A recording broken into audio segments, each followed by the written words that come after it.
calling officials cheaters or corrupt, it's not a game. Insulting referees, it's not a game. Threatening officials, it's not a game. Berating young umpires, learning the ropes, it's not a game. Violent language in the stands, it's not a game. Verbal abuse from the sideline, it's not a game. Screaming at a referee in the parking lot, it's not a game.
And good evening, everyone. Welcome to Rose-Hulman. Great to have you with us for this college basketball Wednesday night here on RHIT.TV. Great to have you with us this evening as we prepare for Rose-Hulman coming in at 2-2 on the season. They'll be taking on the Britons of Albion, who come in at 2-3. Tonight's game brought to you in part by the Morales Group. Building better futures, one story at a time. Aspen Creek Grill. Why go anywhere else for delicious food? Burtner Electric, providing quality electrical services in central Indiana.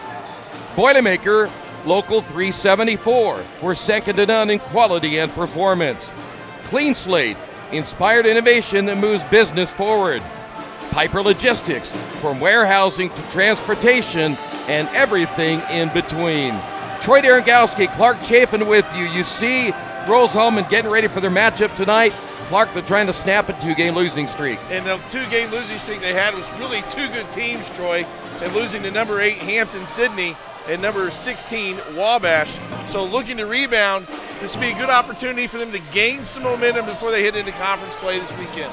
And, of course, they're going to be without one of their better players who has suffered that ankle injury early, and it appears he won't play again tonight. Yeah, Miles McGowan, got to talk to him before the games, kind of rolled his ankle a little bit. They kind of tried to push it during Wabash. Going to be a little more cautious tonight, set him out so he's ready for conference, but that's definitely a big void for the Frightened Engineers to fill tonight's matchup. And not only that, Clark, they are not starting their starting point guard for the last 4 games in Kobe Studemeyer, who leads the team in scoring at 10.8 points per game. They want to get a little bit bigger going to this one tonight. And you're certainly going to have that punch. They've got a lot of new faces, 7 players 6'6" or taller on the Rose roster. That paint's going to be a big factor for him tonight. And they're still very young. You look up and down that roster, a lot of freshmen getting playing time. And only one senior, and that being Bradley Harden. So you're going to rely on that senior for a lot of leadership with those young players. Well, the Britons are 2-3, but I think they're better than their 2-3 record indicates. Well, I tell you, if they shoot 48% from the field goal, they've got a lot of potential and also have a rebounding margin that's +6 every game. We'll take a timeout. We'll come back. Starters coming up in a moment right here on RHIT.TV. We encourage you to subscribe to our YouTube channel, IndianaSRN. Hit the bell to get notifications for upcoming games and more. Watch as many games as you want, as many times as you want. A good engineer, a good mathematician, a good scientist can identify problems. But in order to be a great scientist or engineer, you've got to have curiosity and you've got to have creativity, and that's what's going to set you apart. You can't teach curiosity. You just need to encourage your students to be curious in anything that they do. curious so that it brings out the innovations, the new ideas. Since we're doing things so quickly, a lot of times we know that we need help.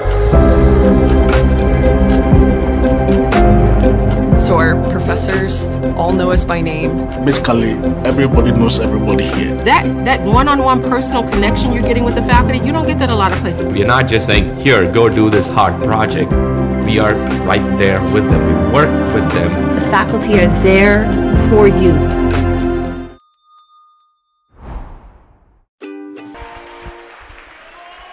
Back once again here at Rose-Hulman. We're going to head down to our public address announcer to get the starting lineups for tonight's matchup. As we mentioned, the Britons coming in at 2-3, Rose-Hulman at 2-2. Here's the starting lineups now for tonight's matchup.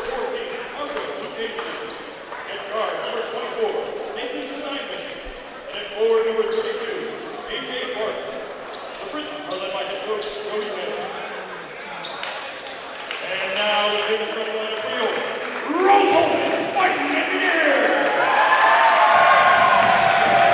And the 6-foot senior from Alexandria, Virginia, number 3, Bradley Harden. And guard the 6-year freshman from Mount Horeb, Wisconsin, number 11, Rocco Ritchie. And guard the 6-year junior from St. Louis, Missouri, number 13, Eddie Simon Jr. And for the 6'6" freshman from Vancouver, Washington, number 32, Jack Jennings. And for the 6'7" junior from Wagner, Oklahoma, number 44, Simon Blair. There have your starters here tonight. Albion will be in their all black here this evening, and Rose-Hulman in their home whites. Keys to this one tonight. Well, I think for Albion, you've got to look at offensively. They've won every game. They scored over 70 points, so I think that's a number that they want to try to hit from an offensive standpoint. Convert from the free throw line as a team, only shooting 50%.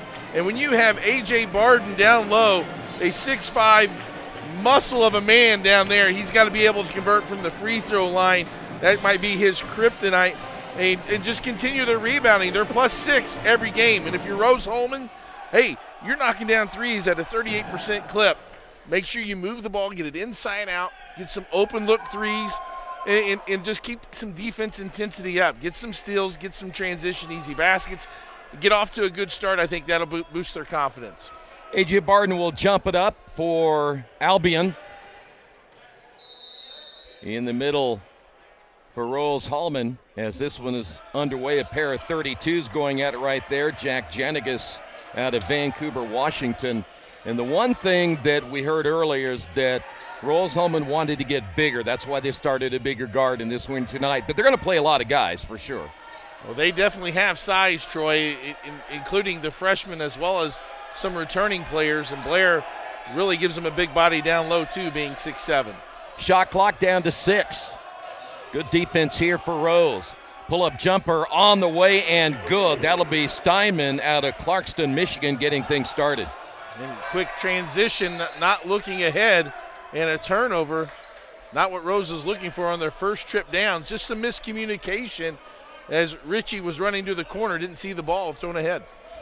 We were here before, and the one thing you'll notice about Rose-Hulman is that they are very streaky in the shooting department. Yeah, they can shoot well, but when they don't, sometimes things don't go very well. And that's what you talk about when you're a perimeter-oriented team. When you shoot a lot of threes, when it goes in, it's pretty basketball, but when it doesn't, there's a big, long, dry spell that you got to find an answer some way. Shot clock down to 8 once again as Albion really taking their time, getting a good look. The drive, near turnover. Turnaround shot is on the way, no good by Lucchese, and good defense by Rose-Hulman. Nice block out inside by Blair. First chance here for the Fighting Engineers after that early turnover. Shot in the lane, good, and Jenna, guess, will get on the board. Nice post move. Felt the defender, was able to turn middle, use the right hand to score. You know, this early defense reminding me of your team. Oh, back in the day, that help side defense. Love the communication. The bench is into it. They're all fired up. near turnover. It'll stay right here with 13 on the shot clock. You know, you notice already that Albion has run that shot clock under 10 both times. I'll be curious to see if that's kind of a pattern that we'll see tonight. Fadeaway jumper is good as Kruger gets on the board. Good looking shot by Kruger there. 10-footer, tough shot from the baseline.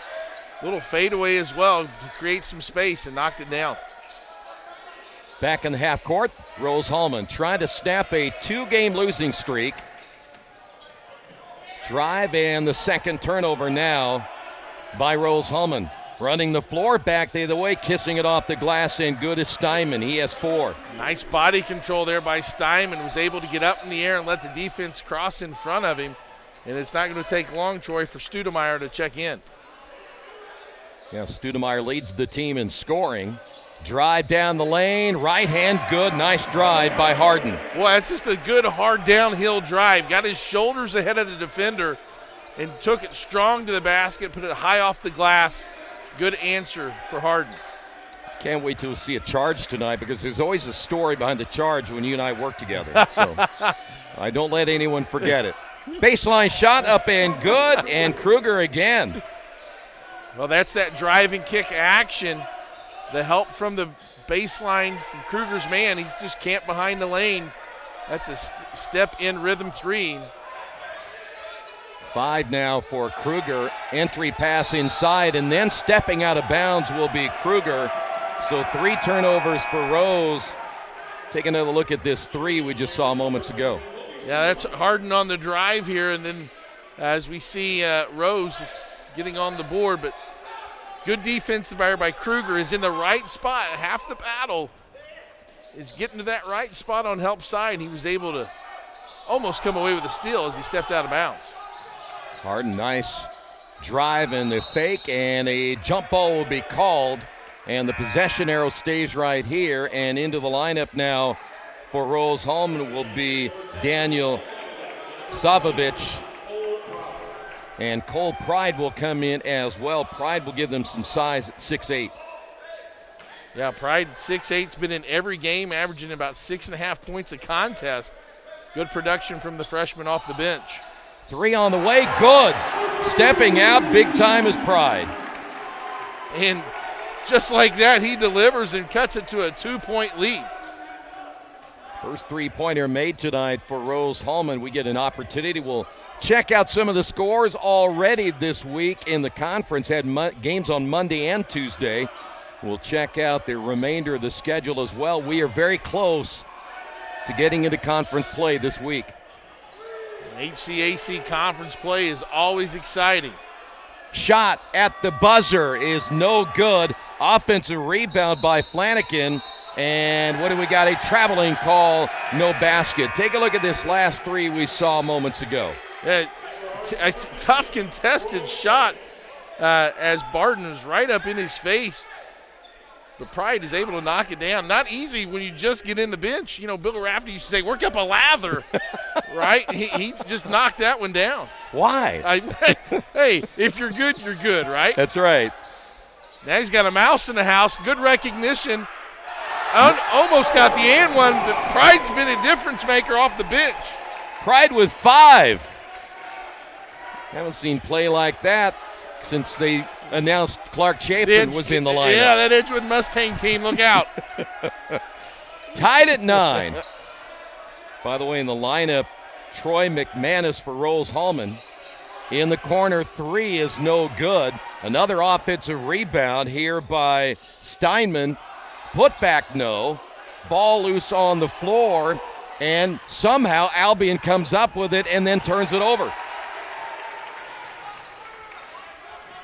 Studemeyer, the kick out. Jenigas for 3, no. Barton with a rebound.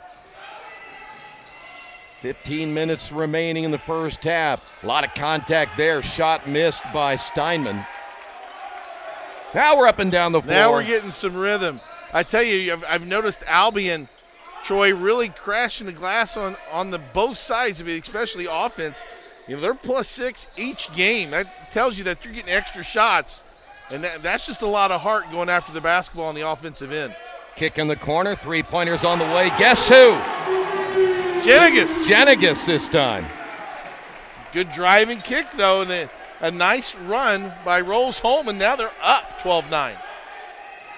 Entry pass underneath the double team, the kickoff, and the layup good by Lucchese. Good awareness by Barden. Double team there in the post. He's going to draw that attention, being the leading scorer for the Britons. Jenigas gives it up.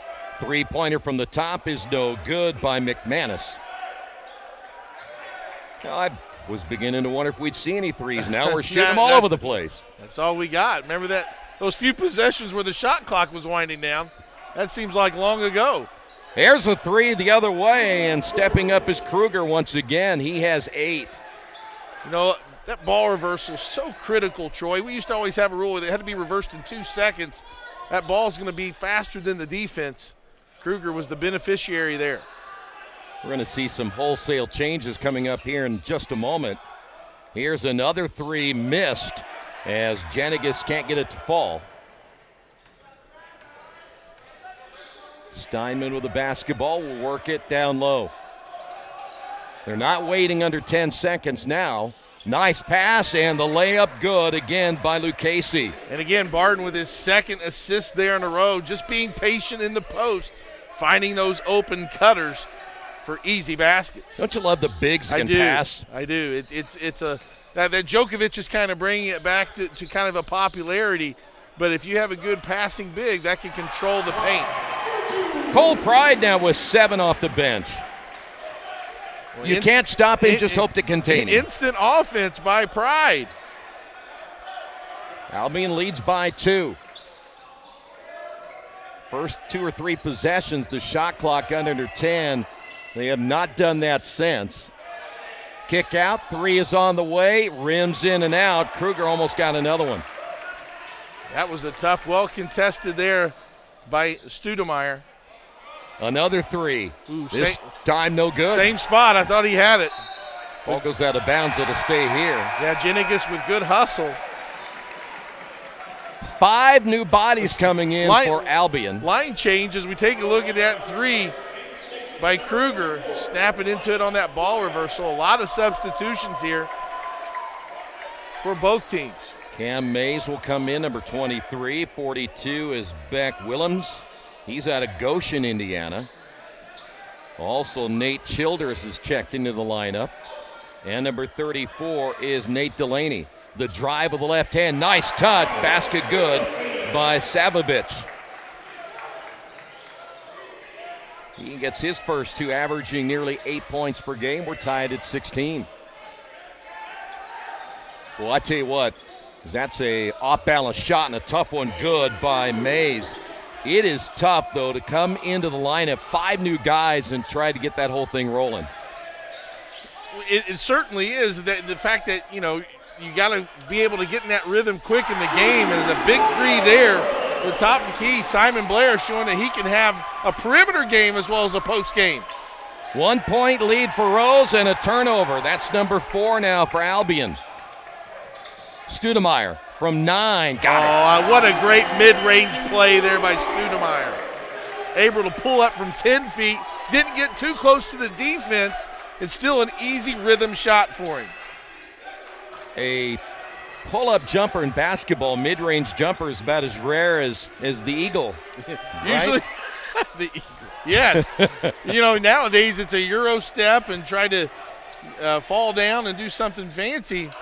Just a nice little jump stop from fundamental 10 feet and knock it in. Probably should have said like the Yeti instead.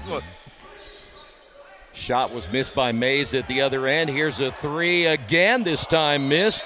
As Blair tried to hit 2 in a row, and I believe we have a rebounding foul against number 0, James Stacy, the 6'9" freshman out of Fishers. Well, they're really going deep. Rose-Hulman deep on their bench here in the first half. Yeah, Stacy in from Fishers, Indiana, as you mentioned. I also see Eddie Simon Jr. checking back in, who started the game for Rose. Rose being very active on the defensive end. You can tell that they're starting to become their aggressor down at this end of the court. The drive in the lane. The double team. Fadeaway shot is up and good. Nice play there by Beck Willems. What a good use of a pivot foot, Troy. Another Yeti moment, right? I mean, he was able to pivot all the way around to create some space. That's just good, smart basketball. At some point tonight, Clark's going to talk about an art teacher he met recently that's a very interesting story. His sculptures are second to none, shall we say. Three-pointer good by Rocco Ritchie. And he can stroke it when he gets going. What's that now? 4 3-pointers by Rose-Hulman, and they lead it by 4. Good defense. The shot inside good. That'll be Nate Delaney. Delaney hasn't played a whole lot this year. Well, Delaney did a good job of not wasting time. He caught that ball, was very decisive and went right up to him. And now here he does his front to post and create a steal. Back the other way we go. Each team now with 4 turnovers. Albion unable to run, so they'll put it in the half court. Quick first half thus far. Handoff now to Willems, and we got an offensive foul. Think they're going to get Cam Mays on the moving screen. Yeah, you mentioned a fast-moving first half, Troy. I don't think we've had any free throws or very little free throws. In turnovers, it's been a pretty clean game as far as stoppage of plays. But you mentioned Ritchie, 44% from three-point line. I'll take that. That's knocking it down. So Rose-Hulman trying to build on a 2-point lead. This is Harden at the point on the high double screen. Gets another screen there from Blair. Been very effective from the outside, and they try to go inside, turn it over for the 5th time. Yeah, try to go high-low there and force that pass. If it's not there, reverse the ball and run some other action. Strong drive by Willems, and the layup good. Beck Willems now has 4. Tied at 24. Near turnover. 3-pointer, deep 3 is no good. Rocco Ritchie unable to get it to go, and we'll head the other way. Another 3 back the other way. That is good from the left wing. Give that 3 to Nate Childers, and we've got a timeout on the floor. 27-24 Albion. Since we're doing things so quickly, a lot of times we know that we need help. So our professors all know us by name. Basically, everybody knows everybody here. That one-on-one personal connection you're getting with the faculty, you don't get that a lot of places. We are not just saying, here, go do this hard project. We are right there with them. We work with them. The faculty are there for you. Back here at Rose-Hulman, you have some numbers for us here already in the first half. Yeah, some impressive numbers. Both teams shooting well. Rose at a 63% clip. Albion shooting at 60%. And both teams shooting the 3-ball well. 3 for 7 for Albion for 43%. Rose 4 for 10. So the offense is getting going. Troy, 27-24 here at an 8-minute mark. Seen a little bit of everything, I think, so far in this one. And even turnovers 6-5, so very similar in that stat as well. Near turnover there, shot clock down to 13. The drive, and we've got a reaching foul called. I think they may get Deontay Roberts, the freshman out of Lansing, Michigan. Take that back, they're going to get B.J. Hunter instead, the junior out of Dallas, Texas. Only the second team foul. This is Harden. Draws a crowd in the corner. Here is Savovich, and he gets that one to go from 3. Well, he did a great job of resetting. He adjusted to that pass so well. It was a little off where he was setting up, but he adjusted his feet and was able to put it in. Turnover will head the other way. Rocco Ritchie with 2. Ritchie being able to take advantage of that defensive pressure, gathers that loose ball, puts Rose back on top in this seesaw battle. Mentioned there have been games played already this week. Monday, Kalamazoo beat Manchester 88-70. Then last night, Hope beat Hanover 95-73. And then it was center beating Franklin 95-85. A lot of points scored there. A lot of points. That's just some good skill basketball. Sometimes good offense, you can play great defense and just the ball will go in. A.J. Barden grabbing the jersey there of Janagas twice. We're playing hockey for a moment. Drive down the lane, scoop shot short as Harden can't get it to go. Quickly back in the half court is Albion. They really have a nice passing game going as that shot's going to be missed out front by Mays. And quickly Rose-Hulman back the other way. Albion wanted a traveling call. Here is a three, no good by Harden. Now we've gone cold. Another transition opportunity here by the Britons, and they finish this time. Mays will get the bucket. He has 4, averaging 10.4 points per game. Back to a 3-point lead. Rose has a little more size, but the size of Albion is also strength. They're a little shorter, but they're a lot stronger. Shot from the wing by Harden, no good. Rebounded there by Mays. Here's Roberts. If it's not there, they're content to set it up. Let's run the half court. And right here, get it to Barden and let the offense run through him. There he's patient. Gets through the double. Wow, how about that move? Nice pivot foot jump stop, and he's able to finish with the left hand on the other side of the basket. Barden's averaging 14.4, gets his first 2 timeout on the floor. An active athlete looking for enhanced performance, comfort, and recovery? Then Skins is the perfect choice for you. Our revolutionary sports compression product provides better oxygen flow in your muscles, helps reduce fatigue and pain from intense physical activity, allowing athletes to push their boundaries and perform better. Skins helps keep everything, including you, on track. So don't wait any longer. Get your Skins now and experience unbeatable performance. Take your game to the next level with Skins. They say nice guys don't finish first. So maybe it's time to reconsider what it means to be first.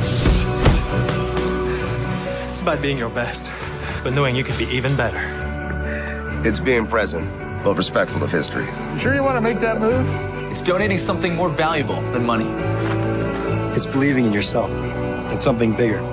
It's coming from different families, but treating each other like brothers. It's not just being a man, it's being a Mason. Back at Rose-Hulman, we have a foul call against the Britons.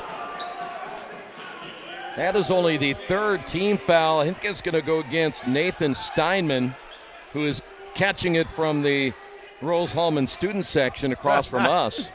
Yeah, they found a spot to cheer from the game right behind the Britons bench.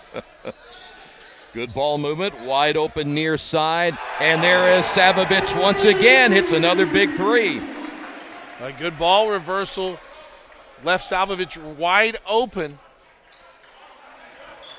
He now has 8 2 3-pointers here in the first half. By the way, Clark will have a special guest coming up at halftime. That way you're locked into it, by the way. That 3's off the mark. It goes out of bounds. It'll go over to Rose.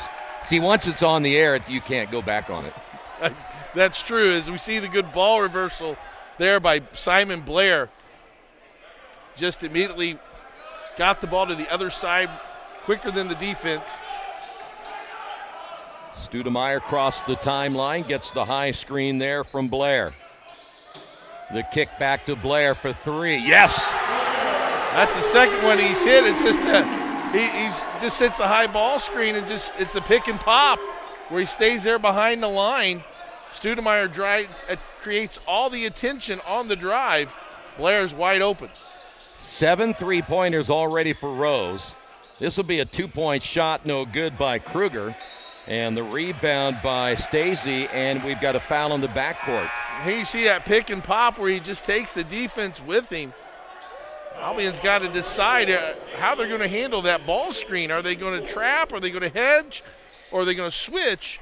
In that case, both the defenders went with the ball, and that left Blair wide open top. Rose a chance now to build on the 1-point lead. Studemeyer. Savovich starts to penetrate, gets cut off. Into the lineup, Jalen Flanagan once again.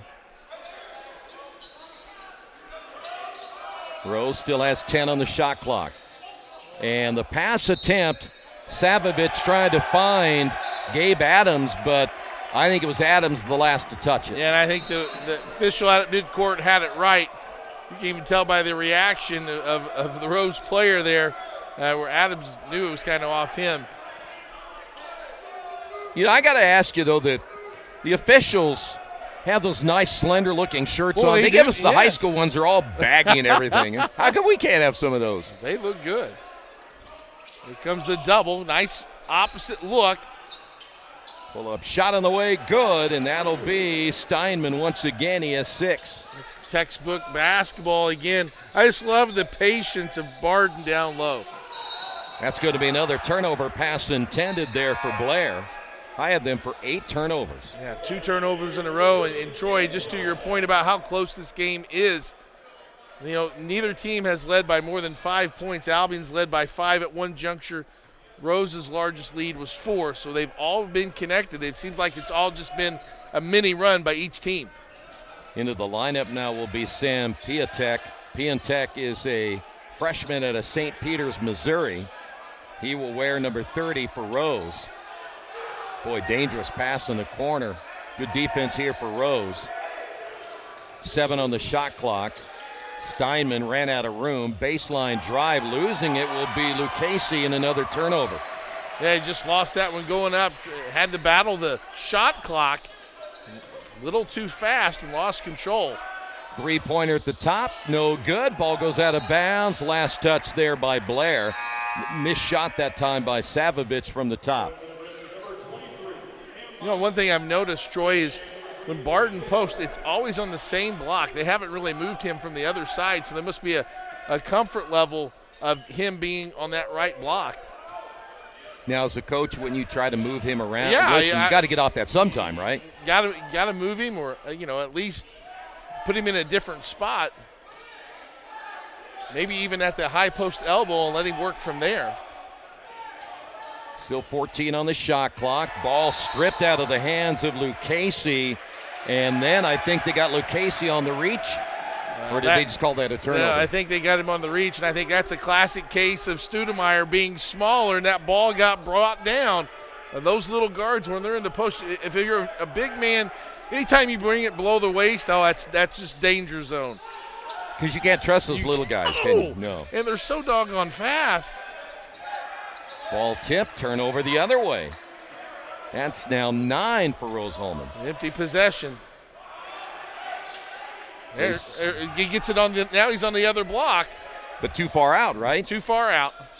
Nice pass down low, missing the layup, and then the tip, good by Barden off the miss by Mays. Barden has 4. He averages over 14 a game. Lead now 3. Rose attacking underneath. Here's Blair. Blair with the left hand, no. The tip out, and they'll get a fresh 20 on the shot clock, but now we're going to stop it right here. And we've got a foul call, or they're going to put it at 13. Is that what they're going to put it at 18? At 13. I was going to say, because it did not hit the rim. And that's a good catch by the official there. That's something different than high school basketball here in the state of Indiana, where there's not a shot clock, which we can discuss later. You mean that we need one? They do. Yeah. This time.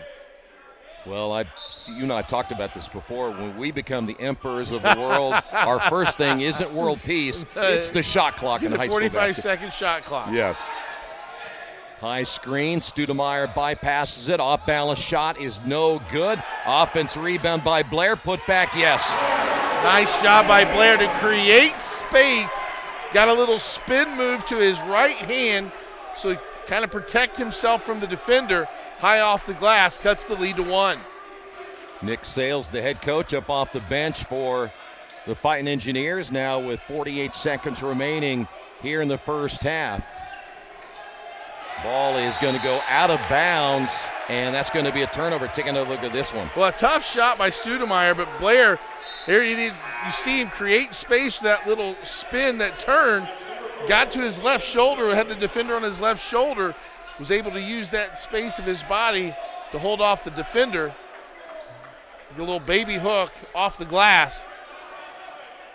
By the way, it's 13 seconds between the you go shot clock. 2 for 1 here? I would. As quickly as we can get it down the floor, you bet. Yeah. Studemeyer, the drive, and that one goes up off the top of the backboard, and a foul called, though, against Cam Mays. And that'll be a shooting foul. So Studemeyer will go to the line, and they do get the 2 for 1 with 36.3 seconds remain. Rose will get another offensive possession, you would think. 2 free throws right here. First 2 free throws. Amazing. I don't know the last time that I've called a game where we've gone a half without a free throw. We were close. We were close.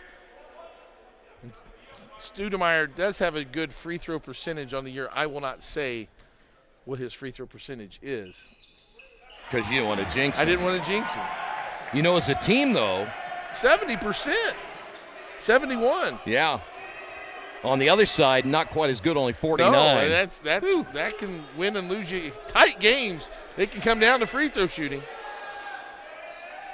Still 6 seconds between the shot clock and the game clock. And ball squirts out loose. Here's Barden. Kruger. The clock running down. The left-hander on the way. Misses everything. And it's going to go the other way off the air ball by Barden. It hit the bottom of the backboard but did not hit the rim. You can see Barden, he's a 70% field goal shooter. You can see most of those shots are in the paint. Yes. From that shot right there. But still, it's a left-handed jump shot. It looked pretty good. Yeah. But didn't hit iron. Now you have an opportunity here for Rose. 5.5 seconds left. You can drive and kick or get something into paint, but you got a lot of time to get where you want to go. Barden looked a little bit like Dave Cowens. 3 seconds to go. Studemeyer stops, and they do not get it off in time. Studemeyer drew the defense and then had to kick it out to get the three-point attempt, but we have gone back and forth here in the first half, and Rose leads at 39-38. We got off to a slow start, but then things picked up. We'll come back with more right here on RHIT.TV. Rose Rocketry was founded to put Rose-Hulman on the map for places to go. To Rose-Hulman Institute of Technology halftime here. Rose on top of Albion by a score of 39-38. And with me is our halftime guest, Larry Cole. And Coach Cole is the head coach of the track and field team. That's correct. 21 years, yep. 21 years. Tell us about, first of all, what's it like in the fall for track and field? I know there's a winter time where you do some indoor and outdoor. So what's the fall season into the winter season look like for you? Well, actually, we have a lot of multi-sport people in our track and field program. Right now we have 135 men and women in our roster. But I would say 60% of those are on the football team, women's soccer team, volleyball, whatever it might be. And so anybody, though, that isn't participating in a fall sport, we ask them to come out voluntarily, and we do workouts in the fall with them. But we just started practice, actually, for the indoor season on Monday. And so we get geared up here. We have, I think it's nearly 20 workouts in December. Unfortunately, our young people go to class until the 22nd of December this year, but that's good for the track and field team because we can practice. Then we come back and bingo, we have 4 days of practice and we're at our first meet. So it's a 6-month season in college. You have a full indoor season. You have a full outdoor season. We're blessed with one of the finest indoor facilities in the country, and we've hosted the NCAA Indoor Championships there twice in 07 and 09. But so we open up and we'll have 3 Friday night meets in January at home. And with 135 young people in our program, that affords them the opportunity to all compete in those home meets. Right. And then we're going to go up to High Northern the first weekend in February for a nice meet up there. Come back and we go to DePaul. And then we'll host what we call a last chance meet. And then our better kids will also run at either IU or Indiana State at times. But and then we are hosting, as you guys will be covering, the last weekend in February, the HCAC Indoor Championships. So very excited about that. We were picked last week as the preseason favorite for men and women. Not that always stands true, but our men have had a lot of success. We had won 24 consecutive conference championships in men's track and field, and our women have won several here of late too. So great program, great kids, got a great coaching staff, so things have really fallen together for us the last few years. Well, and it helps. So tell me about your journey that you went from, grew up in Ohio. What brought you to Terre Haute, Indiana? Well, like I said, the 6 longest years of my life, I thought I wanted to be a high school athletic director, and I was. And then the job opened up here, and fortunately, Jeff Jenkins, our former athletic director, knew me, and he was from Ohio Northern. He was a graduate there, and that's where I had coached previously. So he knew I was looking to get back into coaching, and he hired me, and here we are 21 years later. So it was a great move for us. First time actually in our career that our family had ever moved from Ohio. But this is a great school, great kids. I tell parents, our young people enjoy coming to practice more than anybody in the country because it's a great stress relief for them. Sure. And have your long day of class, they come down. We're very efficient, we're very organized. We're in and out of there in about an hour, 90 minutes, and we get to run at home a lot. And so they like that. Well, you touched on that, the HCAC being here at Rose-Hulman, yes. and we'll be able to bring that to you. Are there many different events that, from the outdoor season to the indoor season, is there any change in events? Yeah, a lot of them. I mean, they complement each other. Indoors, instead of running the 100-meter dash, you'll run the 60. You run the 200, you run the 400, the 800, you run the mile indoors. Why, I don't know. Outdoors, we run the 1,500. The couple of the distance races stay the same. The relays are similar. Field events are similar, except indoors we don't throw the discus and the javelin, but we throw the shot put and the 35-pound weight. We long jump, triple jump, pole vault, high jump. So realistically, it's pretty similar. I love indoor track and field when you have a facility like this. Right. Because, hell, we can train and get a lot done. So. Okay. One more thing. When we're talking about, athletes, and you have a lot of athletes that play multiple sports. Mm-hmm. So do you recruit? Are you kind of with those, like, volleyball coaches or football coaches and say, hey, we can make this a dual sport athlete, or how do you target that? A lot of times. Amy Hellowell, for instance, our women's soccer coach, her office is right beside mine. We have 15 women from the soccer team on our track room.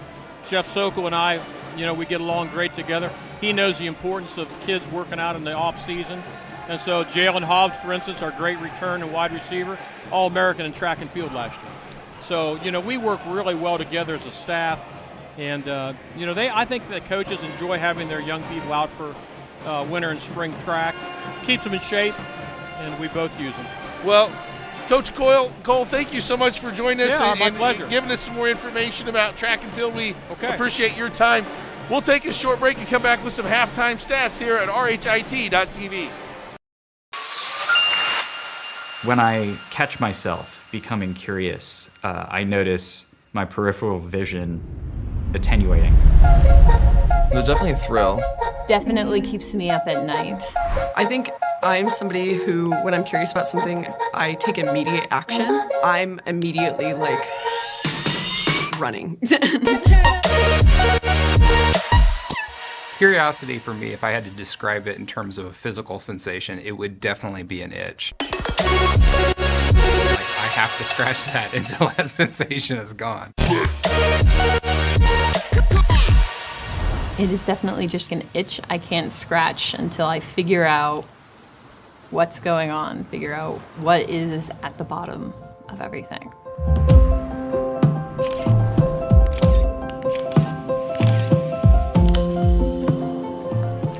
What initially drew me in is, as a kid, you're like, yes, up is black at night. So I think that was really appealing to me, knowing that there was some hidden magic behind this veil of darkness. I do really like space. Space is one of my favorite things, just in general, all of space. 10 out of 10. The kind of brain that thrives is a curious mind. Curiosity is such an important part of the academic endeavor. And without curiosity, we wouldn't have the society we have today. You don't explore the unknown if you're not curious. So students that really do have that curiosity, we love to get them into the lab, out of the regular classroom, because a lot of our students are tinkerers. They come in, they want to tinker, they want to play around with things, take things apart, and figure out how they work. right? Someone who understands, because I'm teaching robotics this quarter, that I'm never going to just give you the answer. I will give you the goal, I will give you hints, and I will give you breadcrumbs. But if you get there yourself, you learn something. College, most importantly, teaches you how to learn. And that is one of the most rewarding things as an instructor, is seeing that aha moment in your students' eyes. I live for that. I teach for that. I mean, you can't teach curiosity. You just need to encourage your student to be curious. Curious in anything that they do. Curious so that it brings out the innovations, the new ideas.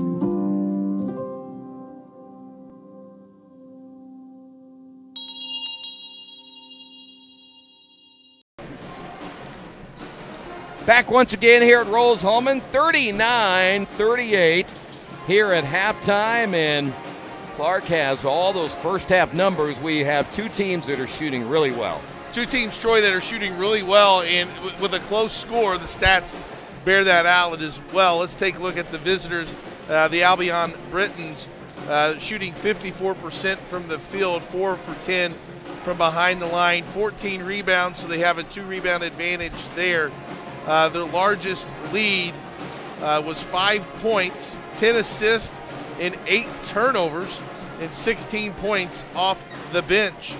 For Rose-Hulman, they are 55%, 15 of 27 from the field, 7 of 16 from behind the three-point line for 44%, have knocked down their 2 free throws, the only 2 free throws of the game.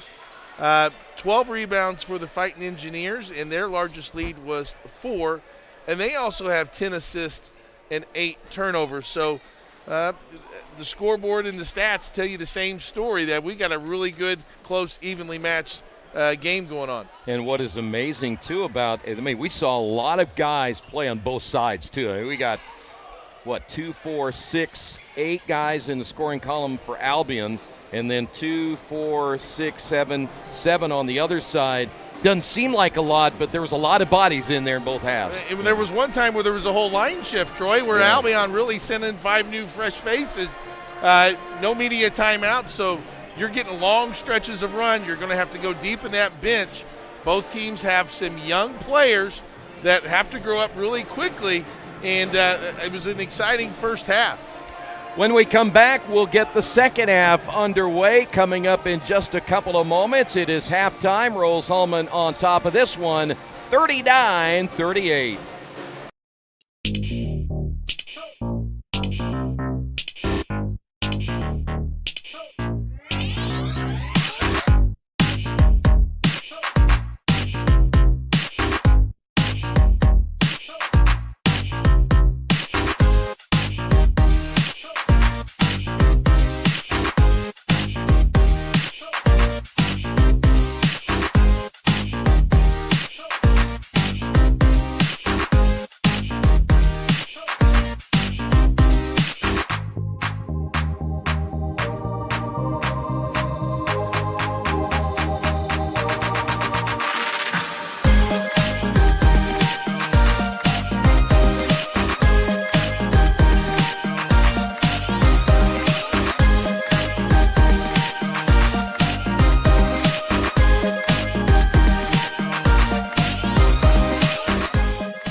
The one thing we want to make sure we do is, if you can, run down the first half scoring numbers for us. We certainly will, Troy. Albion leading scorer with 8 points is Kruger, 3 of 6 from the field, 2 for 4 from the three-point line.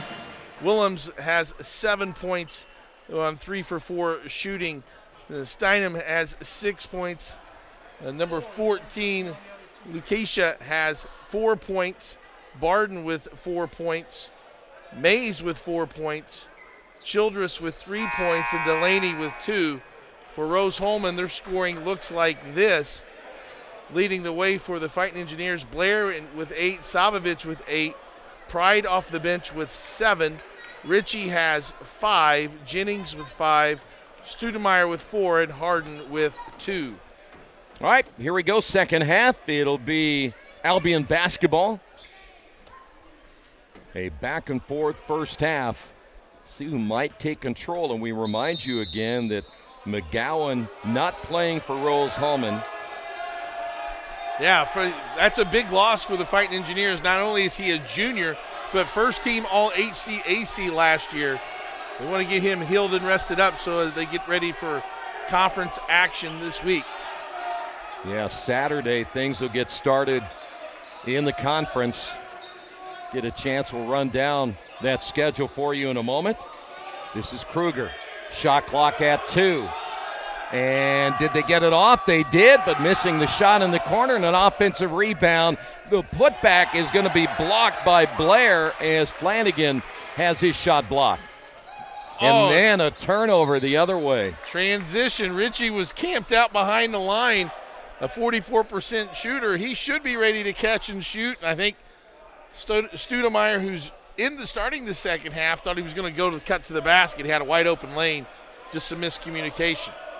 Nick Sales, the head coach, had kind of that weird body language like you did a little bit ago. Nice pass underneath and then stripped out of the hands of 32 Barden. That's going to be Harden. Getting in the right place, even though he's a smaller in stature at only 6 foot. Because he's in the right place on help side, he's able to make a play. So off the inbound, Albion will reset it in the half court. This second half starting a lot like the first half. We got up to a slow start and then things warmed up. Nice pass inside and the left-hand layup good by A.J. Barden. Get Barden going in the post. Nice left-handed action off the glass. Good control as he caught it. Wasn't an easy catch by any means. No. 6 points now for Barden. Studemeyer will find Bradley Harden. It looked a little high-low there, but they're going to find Studemeyer for 3. Missed it. Battle for the rebound. Put back good underneath the big body of Simon Blair. Well, good for Blair to get a reward on that. He really had his man sealed on the post and was driving him up the lane. They should have thrown him the ball. He had plenty of room to score, but his hard work was rewarded with an offensive rebound and a putback. They're trying to look back down underneath, and then the drive missing off the front of the rim is Flanagan, and a foul call against Rose-Hulman. They get a 44, which is Simon Blair, his first. That'll put Barden at the free throw line. This is the first trip of the night for Albion. And Barden, 42% on the season. Now it went down a little bit. Good rotation. Just needed a little more lift. Let's see if he bends his knees and kind of gets on his toes. You got to use your legs when you're at the free throw line. Mays will come in. Lucchese will sit down. It's an adventure. Apparently, we could use that terminology when A.J. Barden is at the line. Second one is no good. I think a lot of times it comes down to the mental side of that, right? Well, yeah, I mean, he has the routine for sure. He's going through the same pre-shot routine. You just got to find some sort of sweet spot. Shot missed there by Jenigas. They're going to lob down underneath. This time the catch and put it in will be Barden. Nice job by Barden by keeping the ball up. He was kind of quiet in that first half. Already 2 baskets here in the second half. See if they get their leading scorer going. There he is on a shot. Blocked out of bounds, contesting nicely. And you see that catch, keeping it up on the replay. Finish it with the left hand. You know, that's not easy because Jenigas is 6'6". Yeah. A little high to get up there. And I think if he would have caught it, you know, Barden is only 6'5". If he would have caught that and brought it down, it would have gave the defense an opportunity to recover. Blair is out. Harden is out. Here's a 3 from the wing. That's going to be missed as Savovich can't get it to go. I like the little play there, though. Nice flare screen, something they haven't shown all night. Got him an open look. Chance for Albion to build on a 1-point lead, and falling to the floor on the drive is Flanagan. Rose quickly back the other way. Entry there pass underneath, and boy, it sealed him off just right, and Pride will duck it. When you have, as a post player, anytime you can fill the defender, you have it to your advantage. And when you can fill them on a side, you don't have to think, Troy. It's go to the basket, and that's exactly what happened there on the drop step and finish. My kind of basketball. I Don't love think. It. Yes. 3 in the corner, good by Kruger. How about that answer? It's in the veins. It is. Look how he has him on his side. Good post entry pass, too. Away from the defense. Tells the post player which way to go. In the corner, 3 no good by Rocco Ritchie. The offensive rebound put back by Janigas, and he's fouled. I thought Ritchie might have gotten fouled on the three-point attempt, too, on the follow-through. No call, but a good job of Janigas to stay after it. Steinman picks up the foul. That is going to be his second. Each team now with 1. And we're back to the free throw line as Janigas, his first trip, is a successful one. Yeah, in a half where we only had 2 free throws, we're going to double that already here in the second half with only 4 minutes gone by. You know, that might be why I didn't play very much, because I didn't think about. My coach kept telling me to think, and I was confused by that. Yeah, great pass there on that post feed. Just throw it away from the defense. Second free throw is good. Tell you what, Gabe Adams, another big body coming in at 6'5", 225. He's out of Kalispell, Montana, which I'm sure he's glad he's not there right now because it's cold and snowy. I wonder how far that is to Terre Haute, Indiana.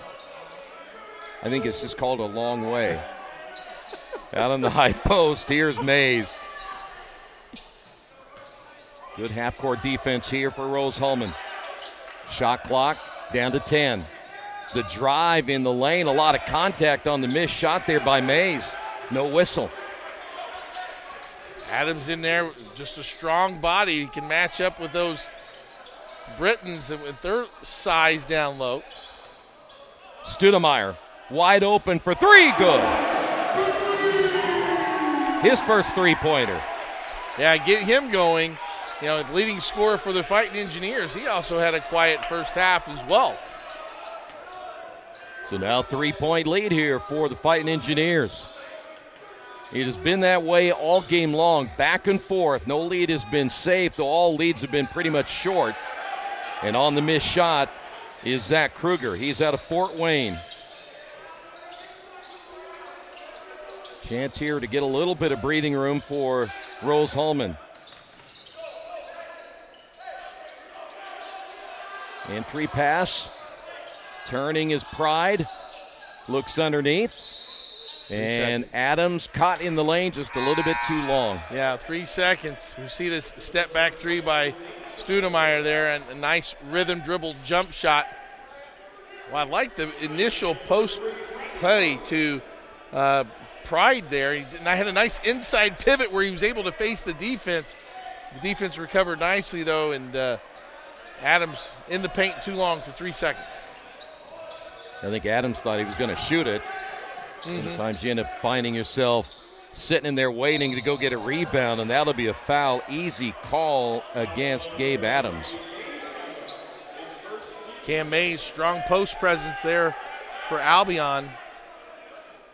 With Barden out of the game, he'll be the go-to in the post. Drive down the lane. There's contact once again. The one thing Cam Mays is trying to do, he's trying to draw that contact in the lane, and the last time he went down, it was not successful. This time he'll go to the line. And another free throw shooter, only that's shooting in the 40s for the Britons, 43% for Mays.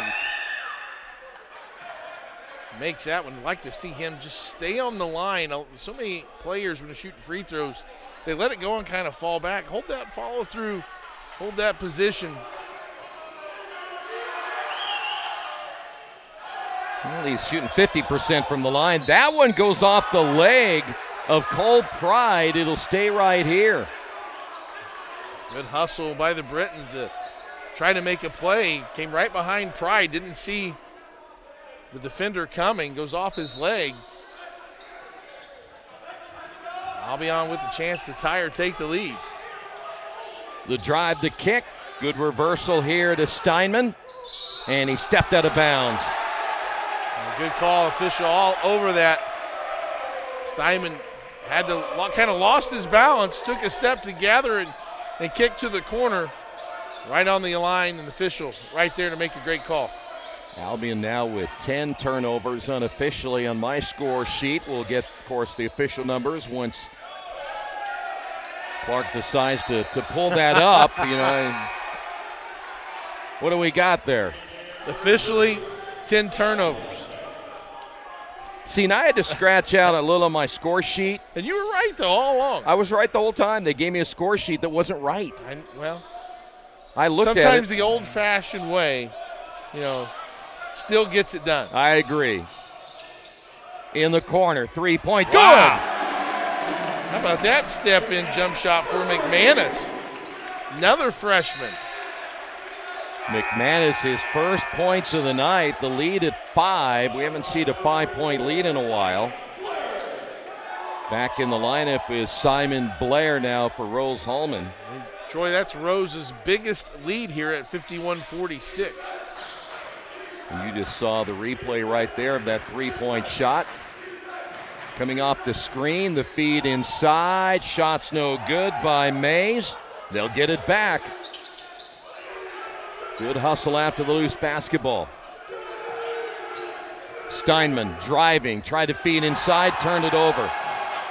That's number 11 now for Albion. Oh, good look ahead. Another 3. This time it'll be Piantek. And a timeout on the floor. 3s are raining tonight for Rose-Hulman.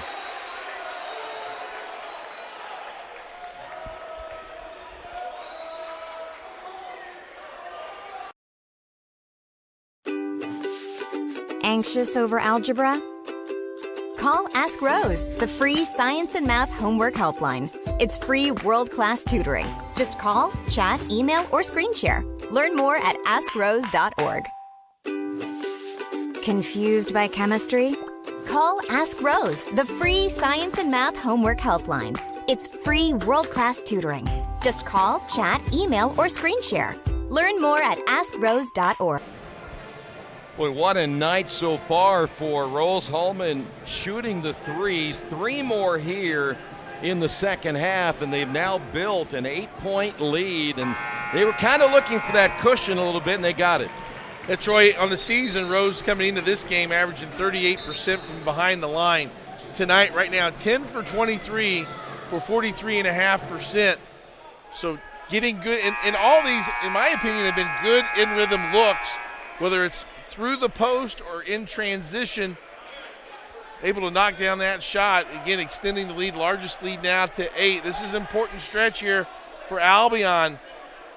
Got to get the ball back in the paint, work it inside out, cut into this lead a little bit.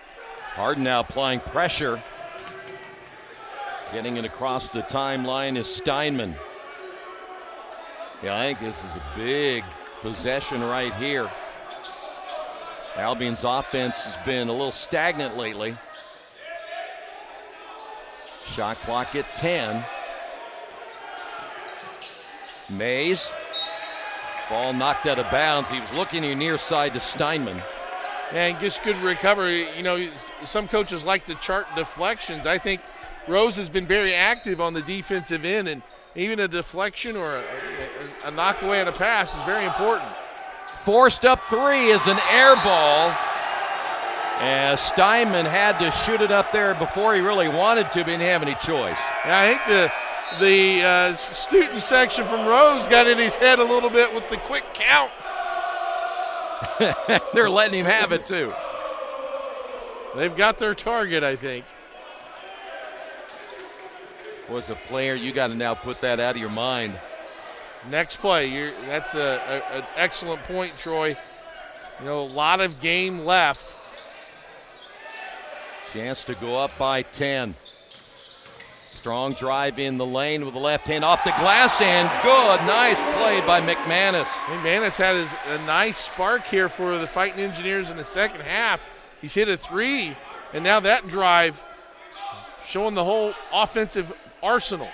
Boy, how big has the bench been tonight? Is that shot's good by Mays, but how big has the bench been tonight for Rose-Hulman?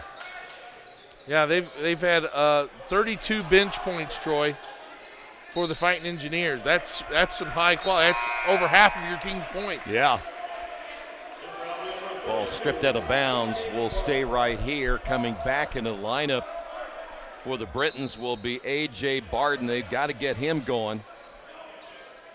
Chance here again to get up in double figures. Rose again trying to snap a 2-game losing streak. Got a foul on the reach. That's going to go against Deontay Roberts. And Troy, if this gets down to crunch time, if we kind of stay at the same scoring margin, Rose as a team knocks down free throws. 71% from the charity stripe on the season. They've hit them all tonight. The only thing more incredible in the threes has been my quick change. I'm telling you. You could have been on America's Got Talent. Here's a fadeaway shot. Good. Everything falling as this time McManus does it again. Lead at 10.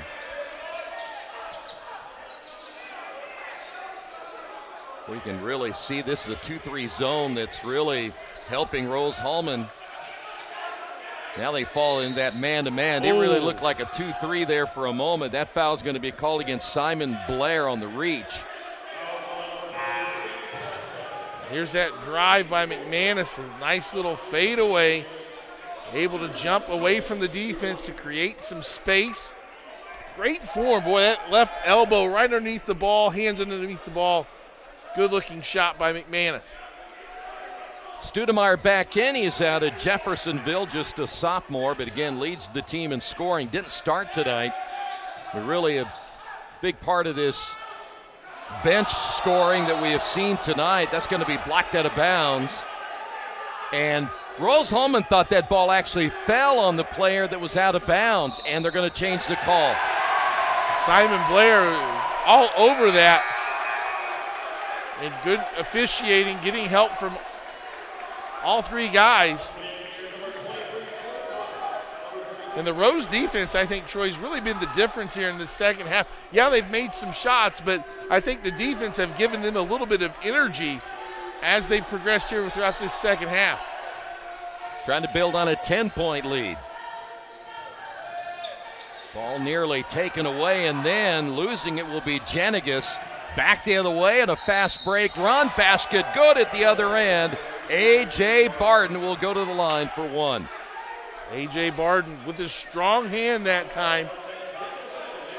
Now has 8 points on the contest, averaging over 14. See if they can get him going. That, by the way, coming off a turnover. Free throw is good.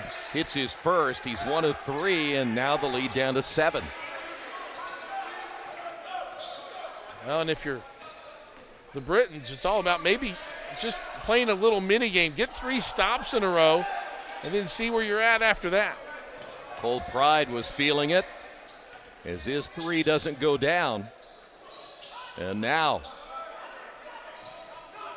the Britons trying to pull to within perhaps 4 right here. They bypass the 3. Here's Roberts. Skip pass. One more pass near wing. Here's Mays. Feeds it underneath. Basket good. Good job as Barden lays it in, and good patient offense. It was good patient offense. I thought they had a 3-point look earlier that they passed on, but they were able to reverse the ball, get the defense to shift. Mays draws a couple defenders and dumps it off to Barden for the easy 2.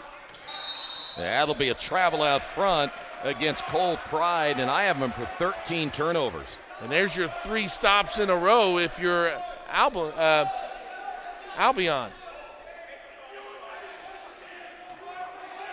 Boy, they could, believe it or not, pulled it within 2.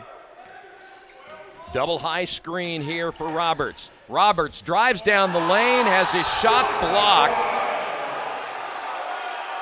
Give that block shot there to Cole Pride. Cole Pride has been a force today. He's really played well on both sides. There was a good job on the help side. And also not creating or not causing a foul. McManus coming out of the lineup. The entry pass will find Barden. Nice up and under. And Barden coming alive here in the second half. 7-0 run here, Troy. Cuts it to 3. Boy, and the Fighting Engineers had a chance to go up even further. Foul called out front by Lamar Lee. Lee seeing his first action. It's only the 3rd team foul on the Britons, so not close to 1-1 yet. Fresh 20 on the shot clock. Studemeyer with the basketball, working it against Roberts. The high screen and the lean there by Janigas. Studemeyer got the defender in the air and scores. He now has 9. Just hit the brakes, Mav, and they go right by. Yep. Here's Barden down low. Skip pass in the corner. That's off the mark. I can see that from here as Lee can't get it to go. Here come the Fighting Engineers. Nice pass and the dunk attempt by Cole Pride. And what do we have? I believe they're going to call a foul right here, and they're going to count the basket instead. It's actually going to be a goaltend, am I right? I think that's what they called, a goaltend. The official was putting 2. Let's take a look and see. I don't know. Maybe he thought that one of the hands grabbed the net. That's the only thing I can think of, and kind of pulled the rim. But fortunate break for Rose-Hulman. Yeah, no doubt about it. Fighting Engineers will take it. They lead it by 7 now. Coming up on 8 minutes to go. Strong drive and a foul call against Janigas, and that's going to put Mays at the line, which, as we said before, with the shooting percentages the way they are, might not be a bad thing. Now take another look at it. Yeah, I don't know unless his hand was in the net there. The ball was in the cylinder. That's the call there for the goaltend. Did the ball get into the cylinder? It was in the cylinder because it hit the back of the rim. It was popped. So as the cylinder goes up, it was inside the. I'd like to see that again if I could. It was in the rim. Hey, the producer is giving us all the looks.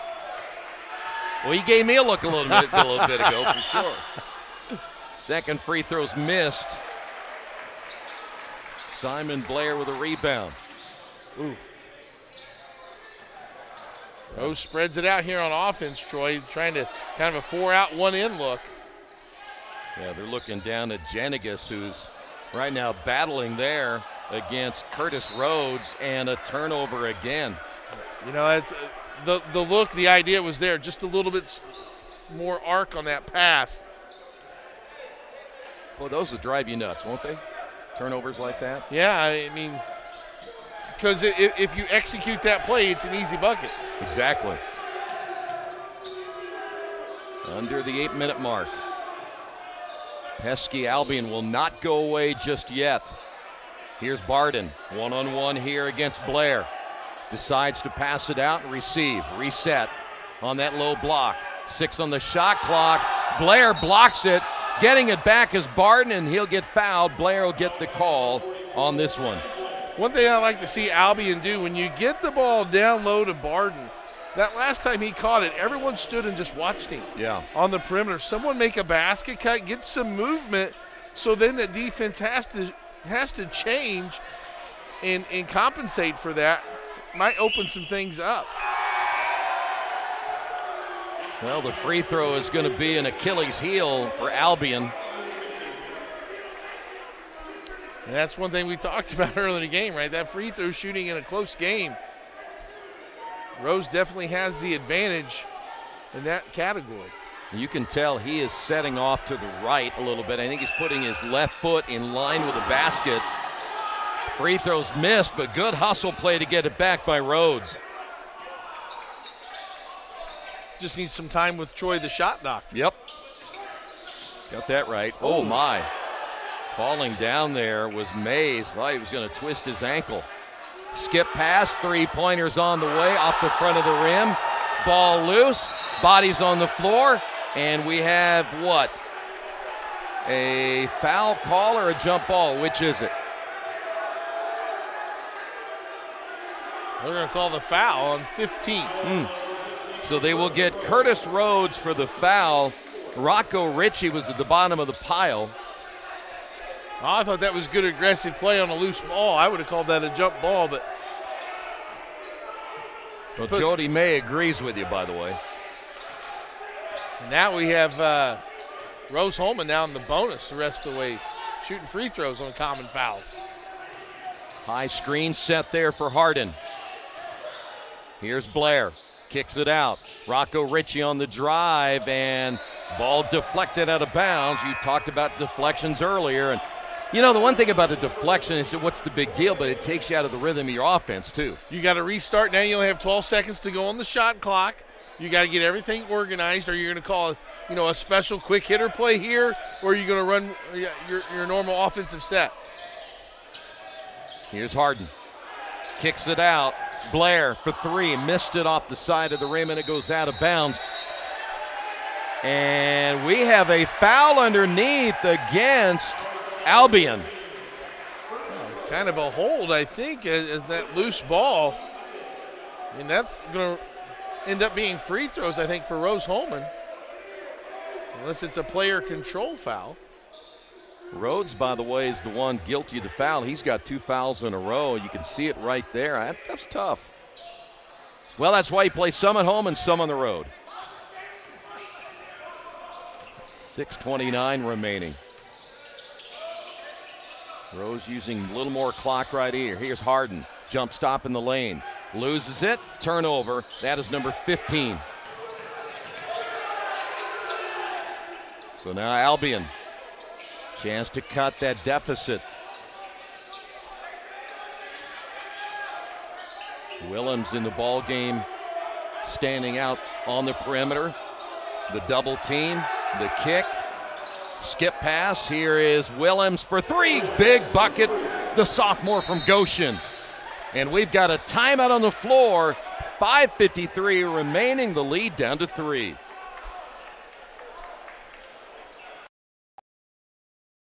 A good engineer, a good mathematician, a good scientist can identify problems.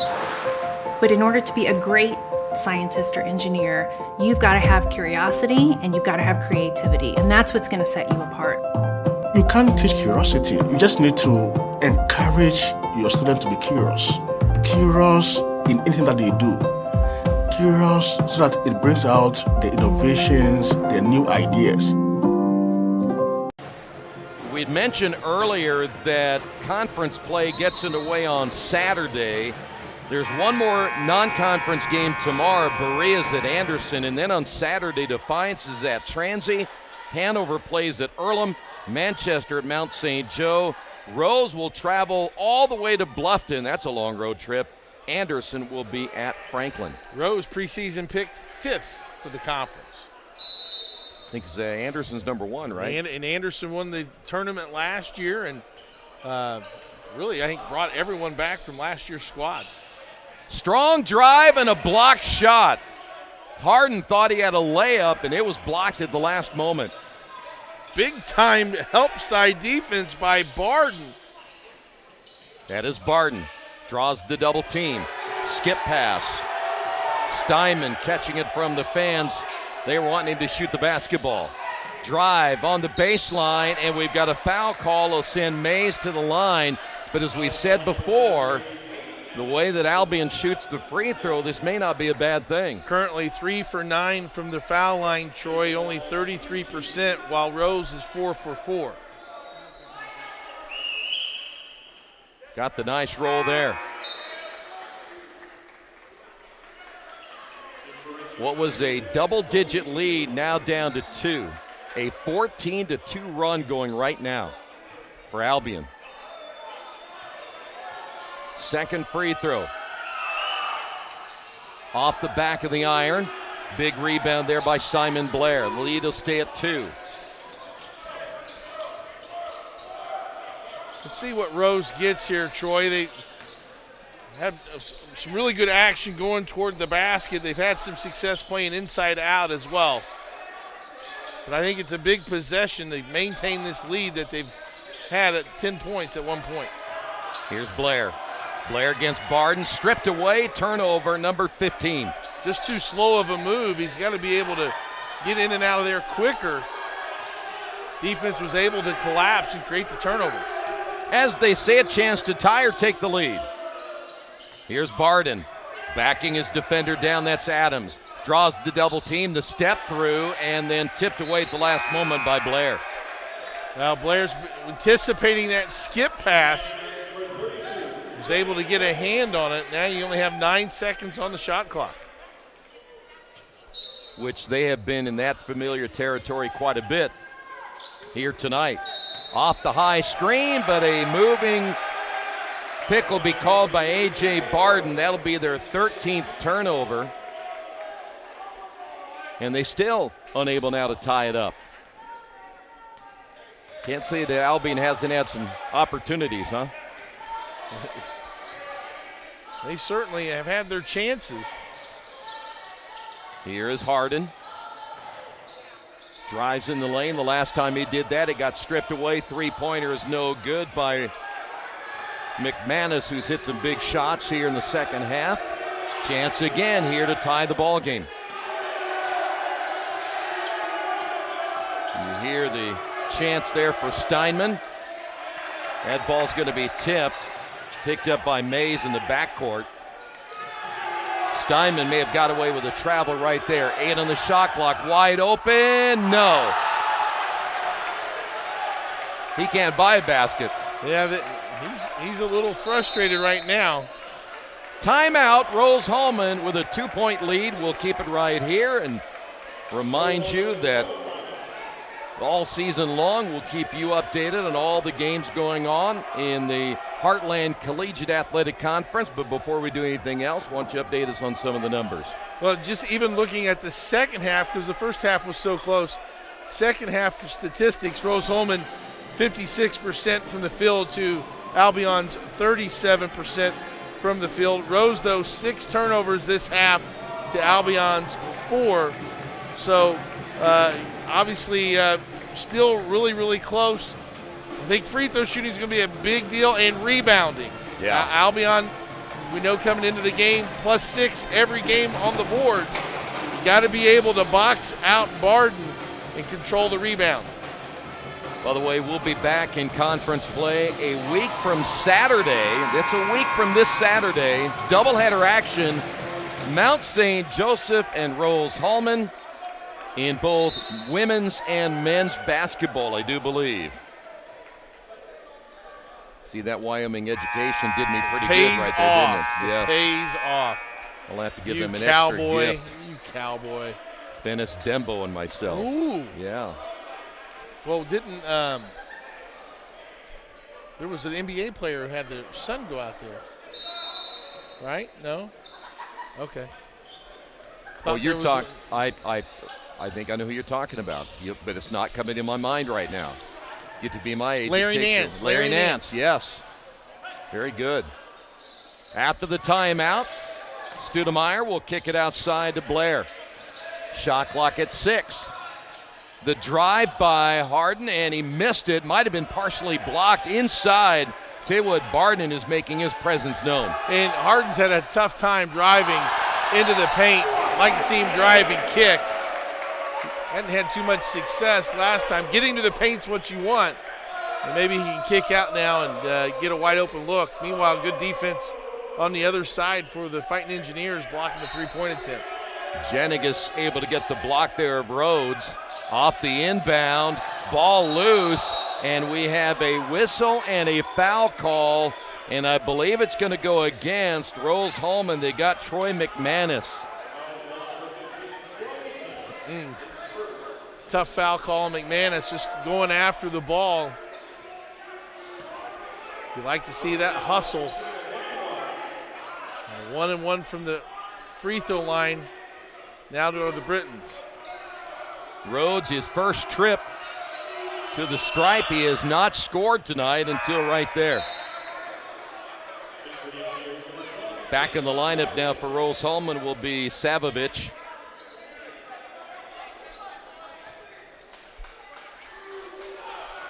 Chance to tie. I think they'd like him to be at the line. Now the run at 14-4. Now we're under 3 minutes to go. High screen put on by Blair. Here's a shot in the corner. Three-pointer's no good. And Savovich can't get it to fall, and it's going out of bounds off of Albion. A good job by Simon Blair to stay active. Notice how he went to the opposite side of the rim of where the shot was coming from. That put him in a position to challenge for that offensive rebound. Reset at 20 on the shot clock. Good look here at Bradley Harden. He's out of Alexandria, Virginia. Here's a three on the way. That's off the mark. We have a really good angle on some of these shots. You could tell that was off from the very beginning by Blair. And believe it or not, Albion a chance to take the lead. Here's Barden. Barden against Blair. Everybody's cleared out. The double team, will it come? Barden, the left hand, no. And the rebound, Harden. That's a tough shot. Good job by standing his ground. Blair didn't give an inch there on the back down move. Nice pass. Bucket inside by Janigis. Well, it's the penetration there by Savovich. And Coach May wants a timeout. Janigis now with 9. This will be a full timeout. Just a great pass. Troy, we'll update our scoring for each individual. Leading away now for Albion is Barden. Barden has 15. Kruger with 11 for Rose-Hulman. Leading away for the Fighting Engineers is Pride. Pride has 11 points in 16 minutes. Blair has 10 points. Had that little pick and pop action on that last sequence. We saw it in the first half be very successful. But different time of the game, different point in the game, maybe a little winded. Yeah. You know, getting banging down here in the post with Barden takes a little bit out of you. We'll see who executes here down the stretch this last minute, 56 seconds. Well, we mentioned earlier how Rose-Hulman, their bench has been such a huge part of this game tonight. Studemeyer's had a nice game coming off the bench. You mentioned Cole Pride. Savovich has had a nice game. McManus. Just really what you would hope to expect from your bench each and every game. Doesn't always happen that way, but tonight it has. Another stat that to look for here in his last 2 minutes, Troy, Albion has 13 offensive rebounds. Look for him to continue to crash the offensive backboard. Will they look for Barden once again? Barden looked inside, the kick out, 3 on the way is no good as Mays can't get it to fall. And Rose-Hulman, chance to build down a 2-point lead. Excellent block out there by Savovich. Really held his ground and stayed in front of his man. Simon Blair gives it up now to Harden. The drive off the backboard is the shot missed by Savovich. Probably love to have that one back. Maybe go left hand there. Got too far under the goal. Hit the bottom padding of the backboard. In the ball game, Willems hit a big 3 earlier. Here's Barden. Nice move to the basket. Layup good. Ties the ball game. That's just excellent post play by Barden. Able to have that feel of that contact of the defender. felt the lean of the defender going to the middle. He's able to spin baseline and finish with his offhand. I have 17 for Barden. That's just a great move right there. Again, he's left-handed. For him to go back to his right and use his hand like that is just a nice move by Barden. But again, he leads the team in scoring now with 17-13 in the second half. So now you still got plenty of time here. You're going to get the ball back no matter what. So if I'm Rose, do I try to score as quickly as I can, leave a little more time after Albion gets the ball? Well, I think you're in position to get whatever comes best, your best shot, right?